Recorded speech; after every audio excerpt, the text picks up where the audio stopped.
Welcome to the AFR Saints channel, where we provide you daily content on your favorite team, the New Orleans Saints. Do us a favor and hit that subscribe button. Be sure to leave your comments below and smash that like button. Who dat? Saints beat Seattle 39-32 in a game they desperately needed. We talked about a lot last week. If you just literally just turn this into a math equation, it was one the Saints had to get. If you start 1-4, even if you go 7-5 in your remaining 12, that's 2 games above 500 in your remaining 12 games. And against that schedule, that would be a pretty Herculean feat.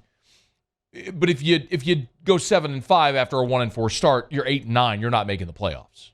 So this is one at home, a game where you were favored by 5.5 against a team with a very bad defense, even with the travel coming back over from London, even being shorthanded with no Michael Thomas, with no Jarvis Landry, with no Marcus May, obviously starting Andy Dalton and no Jameis Winston.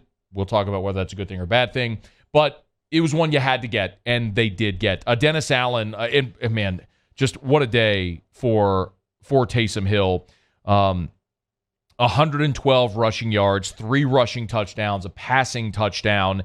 He joins Archie Manning as the only Saints players in franchise history with 3 rushing touchdowns and a passing touchdown in the same game. Archie did it against the Bears in 1977. After the game, Dennis Allen was asked if they thought they had seen something with Seattle that was going to lead to a huge day for Taysom. Pete and I were talking, and he felt like, some of the run game stuff that we could do with Taysom in the game could be really good against this group, and he was right. Taysom was really effective.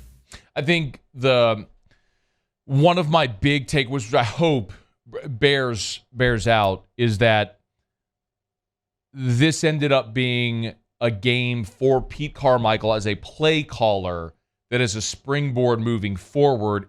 And the reason to hope that is that because this was the first time all season since the opener where they actually had a week of stability, where they knew who the quarterback was going to be, you knew who was going to be available to you. Obviously, Kamara available. You knew you weren't going to have Mike Thomas. You knew you weren't going to have Jameis. You were starting Andy. Taysom was available. So I think a lot of that is maybe reason to be optimistic about Carmichael as a play caller. I don't know that I necessarily believe that to be the case. But Pete's been there a long time. We have seen him as a primary play caller. We've seen him have success. But the asterisk is that was with Drew Brees. And how much did Drew Brees cover up? And it's a fair question to ask. So we are going to need a larger sample size. But specifically with Taysom, I'll remind you, Taysom had a great day against Atlanta in the opener. I mean, remember when the Saints were kind of stuck in the mud early? What busted them through was the drive where Taysom essentially took over. He had 4 carries for 81 yards in that game against Atlanta. Then, of course, he got hurt, and it's just been kind of sporadic this year, when we have seen Taysom Hill play for the Saints this year. After the really nice game in the opener against Atlanta, of course, they won. Then he got hurt. He didn't play against Tampa, and then we saw him. He did play against Tampa. But we've seen him on and off the injury list so far this year. He didn't play against Carolina. He played against Tampa, didn't play against Carolina. Forgive me, then was back against Minnesota, and then had the big game against Seattle there. So maybe they're finding that role and that tempo and that sequence here within the offense for Taysom Hill. But I'll tell you, for me, the thing that was even more encouraging than Taysom Hill, because we know what Taysom Hill is. Like it's proven. And the type of day he had on Sunday, he is capable of that on any given Sunday, because we've seen it over the course of his time in New Orleans when it can be days where the matchup's favorable and he busts out like he did. He's capable of that big play. But it's also not going to be something that you count on every single week to be to that degree, to where it's game-altering plays. What you have to have, however, is Alvin Kamara look like Alvin Kamara. Because Mark Ingram looks like a washed-up running back that is contributing little to nothing to you right now, which continues to make the Latavius Murray decision look worse and worse every day. Murray, present. As good as Murray was against the Vikings in London, and I understand he picked Denver. But the reason he picked Denver is because Denver had a running back go down with injury, and he felt like he was going to have more of an opportunity to play there. The Saints, I think, could have looked at that and said, hey, we like you better than Mark Ingram right now, and gone that direction. It's spilled milk at this point because the decision's been made. But Alvin Kamara yesterday was awesome. And I'm not just talking about, he had the 50-yard catch and run, but it was 6 receptions for 91 yards. But more than anything, it was Kamara running the football that was the difference in the game, which you counted on. Kamara carried 23 times for 103 yards, and it's not like he busted a long one. His long was 13. So it was just consistently peppering him throughout the game. Now, I don't want to see days where Alvin Kamara's got to carry the ball 23 times. I believe there is obviously we all know the shelf life of running backs, and I don't want to see Kamara carrying it 23 times. What I would love to see is Kamara with 20 touches in a game, maybe 12 to 15 runs, 5 to 7 receptions. I think that's a perfect workload for Alvin Kamara. But 23 rushes and 6 receptions, I mean, you're talking 29, nearly 30 touches in the ball game. That feels excessive, but you needed it yesterday, and he delivered. So if Alvin Kamara can be healthy and continue to pace like that, that's a huge win for New Orleans. Y'all, look, for years and years and years, Mike Detillier came on this show, and he rattled off this stat, which I'm forgetting the exact percentage, but it was under Sean Payton, and I know Sean Payton's not there anymore, but it's Pete Carmichael, and it's a similar offense I think we can all understand.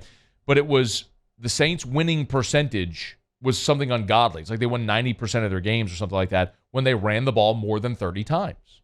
And it's because when they establish the run, it makes their passing game that much more efficient. Look, Andy Dalton only threw for 187 yards in this game, y'all. And 60 of them came on the catch and run from Alvin Kamara. So, and look, I mean, one of the touchdown passes was Taysom's 22-yarder to Troutman. So I'm not sitting here trying to tell you that Andy Dalton lit up the world, that the offense was this record-setting deal. But when you're that efficient, even without Michael Thomas, Jarvis Landry, and you lost Olave during the game, and you put up 39 points, like, that's really encouraging. So the fact that they were able to run the football and stuck to the run and did it effectively was massive. Now, the other part of that, which is very fair to ask, is, okay, well, you're playing Seattle. And Seattle right now is 31st in scoring defense. I don't know if you've checked lately, but there's 32 teams in the NFL. That means they're second to last in scoring defense. They allowed Detroit to nearly hang half 100 on them. They're Seattle, and by the way, Goff is actually having a nice year in Detroit. But Seattle's a bad defense. So the obvious question you ask is, were the Saints able to just do this against a really bad defense? And the answer may be yes. And we'll get the affirmative to that or the negative coming up on Sunday when Cincinnati, which is themselves after their loss in Sunday Night Football, coming in a little bit of a desperate football team. But a team without many superstars on their defense, but that plays well defensively. But coming out of that game, my biggest takeaway, and we got to talk about the defense as well, but my biggest takeaway offensively is you were steadied offensively, and I think the reason is because you went into the whole week knowing Andy Dalton starting today. Alvin Kamara is available. Michael Thomas is not going to be available. Jarvis is not going to be available. Like, when you go through a game week knowing who you're going to have, who you're not going to have, it allows you to just flush it, say, all right, let's go ahead with these guys and do our game plan like this. When you have to pivot late in the week or during a game is when it obviously makes it more difficult. So can they develop that consistency and then get even better when guys return? When Michael Thomas comes back, when Jarvis Landry comes back, we'll check on Olave and see, when he's available. But it was encouraging to watch the offense. Defensively, man, it's going to sound bizarre, but aside from the 69-yard touchdown run from Kenneth Walker, I didn't think they were terrible. They got gashed on big plays, and that happens. And I think Paulson Adebo right now is clearly not right. Paulson Adebo had a really good rookie year, and he was the talk of training camp. Remember? Every time we did a camp report with anybody, the talk of training camp every day was Paulson Adebo, that he was ready to take that massive leap. He hurt his ankle, missed the first couple of weeks, and he has just not looked right. He does not look like he looks like a shell of the player he was a year ago. I cannot help but think he is still limited by his injury. It just doesn't make any sense at all for him to go from being so good to looking like he was trending toward taking a massive leap and then to be so bad, which he has so far this year. But the rush defense was a concern. The fact that Walker, ripped off the 69-yarder, Rashad Penny before he got hurt, was having a really nice day. And this is a run defense that had been very good, has been very good for half a decade. But you wonder where that goes. It was nice to see Malcolm Roach back for New Orleans. He's back off of IR where he started the season. More than anything, you got to win in a game you had to get.